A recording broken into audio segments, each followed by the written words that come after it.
The Susan Brender Show is a radio show online broadcasted on YouTube across the United States and globally. The show features guests who speak about health, spirituality, entertainment, and a host of subjects to enlighten people across the nation. Listen to the show that empowers women and men alike and highlights those who have made a difference. I'm Susan Brender, and this is the Susan Brender Show. I am so pleased to have Tara Lynn Towns on my show. She's the CEO of the Bullying Buddy LLC.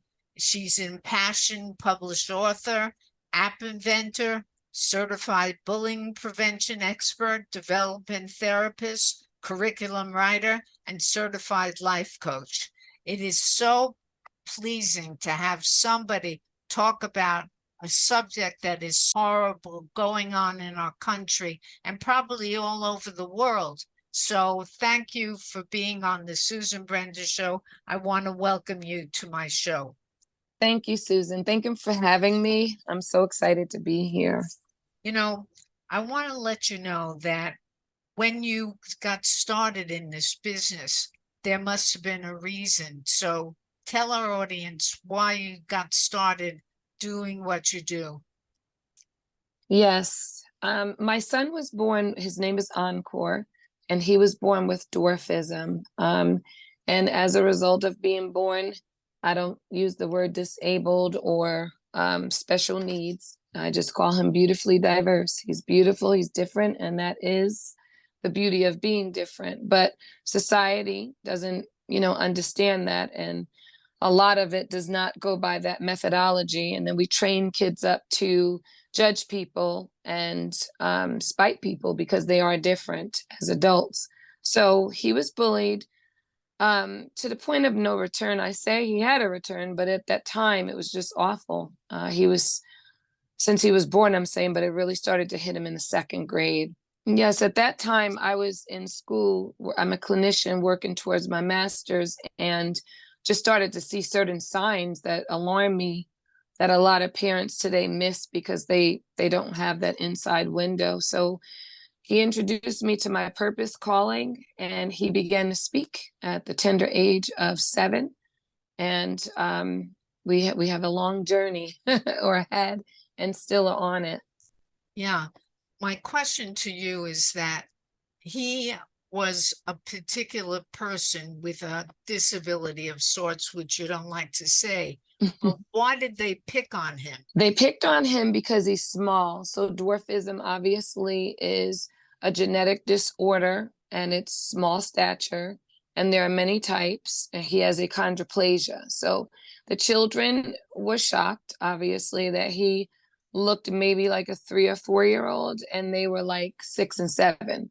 So with that said, they would hold things above his head, hands, to where he couldn't reach things on purpose, purposely frustrate him, step on the back of his feet, push him, jump in front of him, not invite him into play, exclude him. It's called social bullying, when people remove your friends and outcast you, and just tormented him. Even adults, gonna just, tell it like it is today.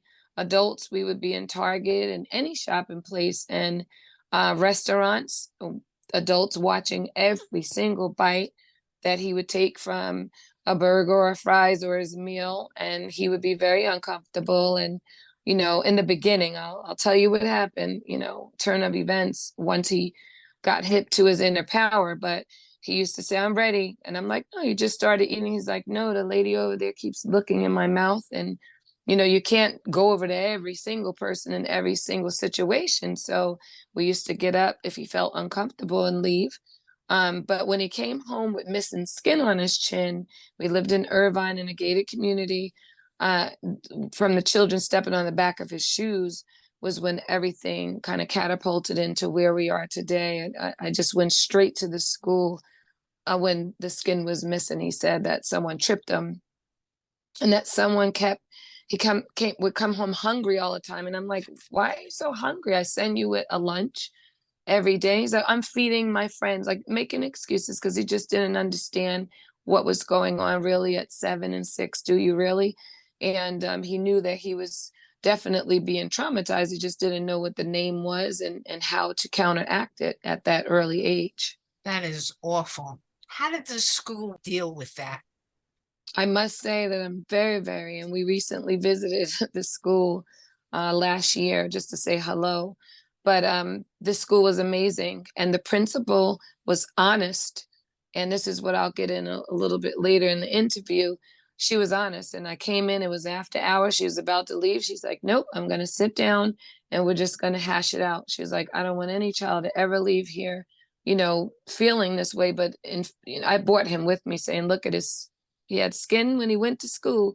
How is he missing it when he came home from people stepping on the back of his feet? And it was intentional. And so she said, okay, so what do you want me to do? She told me the truth. She said, I'm not familiar with this. We don't really have this early, right? We normally see it in the middle school and high school. She said, I don't know what to do. What do you suggest? Yeah, what did you suggest? I suggest that she allow me and Corey to come into school and speak to the children to introduce them to someone being diverse. I also suggested that the children have an open discussion. A 7-year-old can ask a question, right, and get it answered. And she was like, let's do it. So what happened was I was supposed to lead it as the adult and the parent. And I stood up and I said, this is Corey, and I introduced him, and the kids, they started laughing just a little bit, but I think it was more like a nervous laugh of like, what is this going on, more than like laughing at him. But anyway, he tugged me and he said, Mom, I will speak to them. I said, oh, okay. I went to go sit down in the back of the room. And what happened was other teachers were listening to his speech, and they started to come into the classroom. Parents came into the classroom. And long story short, it wasn't rehearsed. It wasn't coached. It came from his heart. And he stood up and he talked from his heart. He said, God made him this way. And he looked up to the sky and he said, I'm just little, but I'm not really different because I am a human being. My size is different. He's very articulate, very, very smart always. And what happened was other children in the class with issues that society calls as, different or disability or what have you. We had a little boy stand up and take his cap off because he had alopecia. And he said, Corey is my hero. He made me take off my hat. He was like, this is his happy hat, is what the school called it, so that he was able to wear it. The other children would say, well, why don't we get to wear baseball caps? So they named it his happy cap. And he said, I'm taking my happy cap off and I'm never wearing it again. It was such a pivotal moment. It was incredible. Teachers laughed, cried, and parents cried. And then Corey shook his hand, gave him a hug, and it birthed him speaking and both of us being sought out right before the pandemic, all over to speak at schools and events and different things like that. I tell you something, Tara, it's a very amazing thing that you did. Do you know that? You. Are you aware of it? I just did what I felt I should do. But some parents would absolutely stay home and just talk to their kid, and they wouldn't do what you did, because what you did made the whole school, made the parents, made the children understand that there are people that have certain, I have to say, disabilities. You can. Yeah, you can. And okay. I understand. And they don't really understand how it affects them. So I'm so proud of you. Thinking about, as a host of a show, I think that you are an amazing person. So thank you very much for telling that story. Now let's get into something else. Bullying. Why is bullying becoming such an increase in what is happening in our country? Because bullying makes people so sad and so unhappy and so miserable. Why is it happening now? I right off the top of my head, and this is just a clinical answer as well, but heightened emotions and a lack of empathy. We as a world are lacking empathy. And unfortunately, the children growing up in this world are not being trained in a way of being empathetic, and they also have a lack of coping skills due to just the examples that are being set. I mean, look at our world. Everything is violence, right? If someone takes your gas spot, you stab them at the gas station. These are true stories. If someone, there's so many school shootings, and someone hurts your feelings, you come back with a vengeance. The retaliation is what we're teaching our children as a nation and a world. Retaliate instead of cope.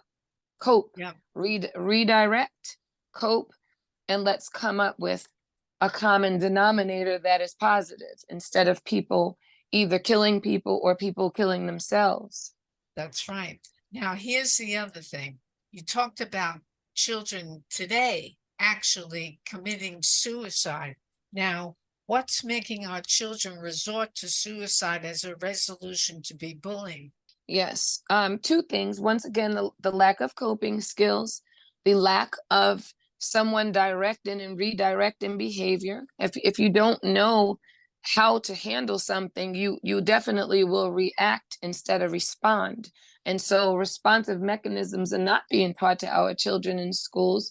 I'm big on SEL, and we'll get into that. I wrote a curriculum that couples the app, but social emotional learning is everything. It's just as important as English and math and history, if not more, with the state of where the world is going. But children are over emotional right now. They're once again heightened emotions. We had a pandemic take place. They were pulled out of socialization. They lost. Death is like becoming just a common. I turn on my computer and it's like 47-year-old, 7-year-old, 8-year-old. I mean, it's just, I've never seen this in my lifetime, ever, ever, ever on this level. The other reason, too, is that what I'm finding and seeing is that we know that children emulate. Okay, I'm a developmental therapist, so this is my wheelhouse. Children, they are my business, and outside of the nonprofit and the bullying. And developmentally, children model. They model when they mimic sounds when they come out the womb. They mimic behavior when they start to see and look at it. Socially, they connect through modeling, and don't we teach out to say book, say call, say talk, right? So you learn these things by modeling. Right now, because there isn't a true resolution, we have one and it's about to be exposed to the world, but people are trying, but there's a lot of so much going on that we're in a state of havoc where there's not a concrete, what are we doing to help them? So they feel isolated and deserted. And this is from their mouths. I work with families ages 7 to 17 who have lost children due to bullying, or they have children who are being bullied out of suicide, and I see them. So the bottom line is, from the children's voice, is that we tell people and nothing ever happens. Or we tell people and we get in trouble. Or we tell people and we're bullied even more. That's the big one, right? So that fear factor is there. But what are we really doing outside of talking to them? These are lives being lost as early as 7, and the earliest is 5 in our country. What in the world, right? So we're not supporting them. Number one is that answer. And number two, a lot of children are not equipped enough to even know that they're being bullied. So if you're in a repetitive pattern and it's not a name to it, and it's not the common, like, I punched him, I took his lunch, we're beyond that. There's social media, there's cyberbullying that is wiping our children out. Now that's your whole, how you show up in society. That's every human being from 0 to 200 wants to feel some sort of a validation, right? So if you're not feeling validated by the adults around you when you tell them what's going on, and you're not feeling validated by your peers, then what really matters? You begin to feel like you don't matter, right? And when you feel like you don't matter, you're not attached to anything emotionally, psychologically, or physically. So you begin to say, how am I going to handle this on my own? Well, that age group, 7, 8, 9, 10, even high school is devastating when something is posted about them, right? They don't know that they're not going to see these kids again. They'll have a husband, they'll have a life. They're not thinking like that. So we must address them in the moment, because children think in the moment. They never sit there and say, oh, 50 years from now, I'm going to be married. Or if I kill myself, my mother's never going to get to go to my wedding. They're saying this needs to go away. And I spoke about it so much and no one helped me. And you know what? I'm out. And it's that simple, but it's that devastating to us, because they're not thinking about the aftermath. They're just thinking about the moment where they want it to disappear. So that's why we're losing them. I hear you. Now, here's the other thing. You talked about two different things. One of them was that we're dealing with such a horrible problem, but here's the thing. You wrote a book about it and you wrote a curriculum. I want the audience to know a little bit about your book and your curriculum. Yes. So Are You Raising a Bully is it's an amazing book, and not because I wrote it. I've had so many psychologists look at it and put their stamp on it. I'm posing a new methodology in a book where we can catch bullying, 0 to 3 in the pre-operational stage of development, to where we teach children not to be targets. If you don't have a target, guess what? You don't have a bully. So recognizing those behavioral patterns early on and correcting them before they hit middle school and even preschool, and it's around preschool, but elementary school is where we really will reduce the number of victims. And I don't like to use that word. I'll just use the word that society uses, but targets and bullies. So this is a guide. In fact, one of the reviews is that it's the Holy Grail and Bible to anything you want to know about redirecting bullying. Every teacher in America should have it. I have amazing reviews thus far, and it will be released on the 17th of April. So we're very, very excited. You should be. There's no question about it. Now, I didn't ask you this question, but I think it's very important. And that is that we have children today who are on the internet, who are on their phone, and all they do is go on Facebook, Instagram, all of those social media networks, and there's no socialization. Does that have anything to do with bullying? Oh, absolutely. I truly feel that it's just taken over.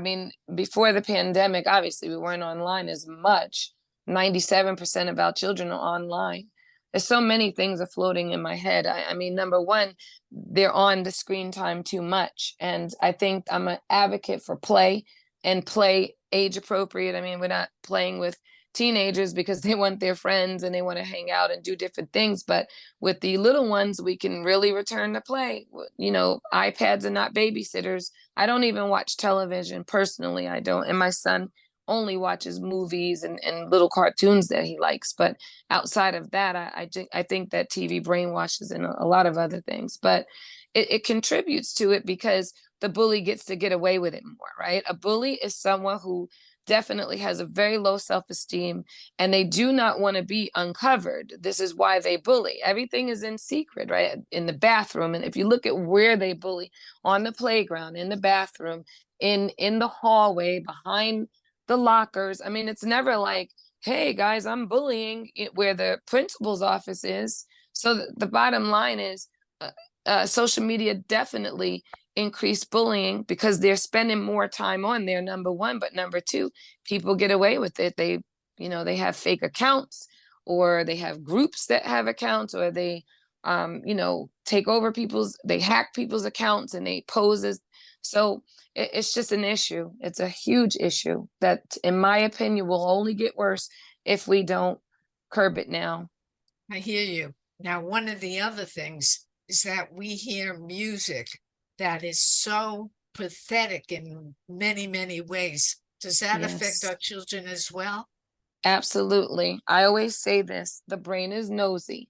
And I tell this to my clients and children that I work with and adolescents. The brain is nosy, so whatever you put into it, it's going to latch on to. So if you constantly listen to songs that, have the cussing or the violence, or even the games, the video games, my son knows he will get off of it in a minute when I see, does that have blood? He's like, Mom, it's an Army game. And I'm like, I don't care. Find one where, okay, Army people shoot at people, but find one that's not graphic. And he knows that. And that's how we have to be as parents, because if we're working, and I know I'm a single mom, and I know it's hard. Sometimes you have to have more than one job, or your job is very demanding. And these things have become nice tools, but like I said, they're not nannies, they're not mannies, and they're not babysitters. It's electronics. They're not even human. So it's erasing, and this is my true feeling. Technology is erasing human experience and human touch. And when you erase human touch, you really won't have empathy skills for other people, because everything becomes robotic. Does it have its place? I developed an app. Of course it has its place, because we have to meet society and children where it really is, but it's replaced. And just because it has a place doesn't mean it needs to replace human experience. You know, you wrote a press release, and there is so many things in it that I can't even read it because it's so really, long. But I really want you to tell the audience what that press release is about, even if it's a repeat of what you already said. Yes, well, the press release is about the Bullying Buddy app, and this is a resolution. We really have one. I developed an app, and this app will save lives. It's already being used, so I can say it technically already is saving lives. It reports, it records. We're even adding AI to it. Legally, I can't say what it is because it doesn't exist, and we'll be the first ones, but the app is amazing. You can see a therapist inside of the app right in the moment of when you are. It records in real time, and it alerts within a matter of 3 seconds to the parent, admin, and the bus driver. So all of these individuals will know and see exactly what's going on in the bathroom or the hallway. So now the children, so I named it the Bullying Buddy. It's the buddy in your pocket. The press release is also about the book, which I just described. It's, honestly, just an amazing guide for parents, for policy and procedure makers, for supers, teachers. Anyone can read this book. Even students who can read this book and learn something. It breaks down the psychology behind bullying, the types of bullying, the 6 characters that are in bullying. We always just think it's a target and a bully, and it's not true. I've done a lot of research and studying through these 7 years of this bullying journey that we've been on, and it's been a long journey, like I said, of a lot of information that I shared in the book. The last thing is that we have an awesome and amazing fashion show that's going on in Washington. We're expecting about 400 guests. There are going to be a lot of politicians there and people who are really, really advocates for this, who really share the passion, who are parents themselves, who didn't know that we're losing 7-year-olds in the country. We've met with senators and governors and state reps, and they're like, I really did not know that someone 9 or someone 7 or someone 8 hung themselves on my watch. So I'm behind you. So it's starting to get a lot of traction. And we just invite people to go to the Bullying Buddy and read all about it. I also have the adult app. Lastly, it's called Stomp. And this app will really, really get a handle on violence in general, racial crimes, domestic violence, human trafficking, elder abuse, financial abuse. It just every type of violation that you can think of, I put in these apps, because I want to cover humans as a race. And we also are going global. Georgia, the country of Georgia, is working on a study with myself and a doctor from Clemson, a university here. And it's going to open up our eyes. It's the data from my app with a new, theory and some resolutions. And we will be, in Georgia at the end of September for 10 days into October, which is anti-bullying month and Dwarfism awareness month. So this is really starting to latch on all over the place, even globally. Tara, one of the things that you just mentioned is that you're working with a university. Do university students know about this problem? And if they do, what are they doing about it? Yes, we have a lot of, violations in college. It's absolutely a little bit less, and it doesn't really wear the name of bullying, but it goes under date rape and hazing, and anything that has to do with a violation is bullying. It's just, the government doesn't, there's different, that's a whole nother show, but there's legalities to the term. So if it's harassment or if it's hazing, or, they're not classified, but in my opinion, and I can say this clinically, behind the mindset of a bully, if someone is violating someone, if you look up the definition of a bully, it's someone who intentionally harms another person. So if someone is hazing someone, right, and someone is date raping someone, or the other things that take place, elder abuse, you obviously are intentional, and you obviously are harming someone. So we're also working with the team, myself and a few other people, to rewrite some of the bills that are already in place, and to present a new bill that will be in place to go even deeper on regulations and policies and procedures. It's interesting that you talked about congressmen, senators, people of that nature, part of the federal government. Does the federal government fund something like this? They do have funding for things like this, and we are in talks with them. That's about as far as I can take it, with the app and the curriculum being in. We want to roll it out in the state of New Jersey. It's available now, so we do have individual usage and downloads, but we want it to be a mandatory policy and procedure to have something like this, and the curriculum to support the brain part of this, which is the behavioral part of this. You can have an app all day long, and that's wonderful, and it does amazing things, but how are we retraining that behavior long term? You do that with the curriculum, you do that with workshops and talks, and getting the kids together, having them be communication commanders, and having them be a part of their own resolution, bullying prevention ambassadors. But yes, there is funding. We just brought this to their attention. I'm glad you brought it to their attention, because bullying is part of the mental problems that people are having now, and it's really horrible. Now, I was introduced to you by Mark Hoberman, who does a lot of shows on bullying, and he said to me, "You would be amazing," and you are amazing. And I want to thank you. Thank you so much. Now, thank you. Thank you, Mark.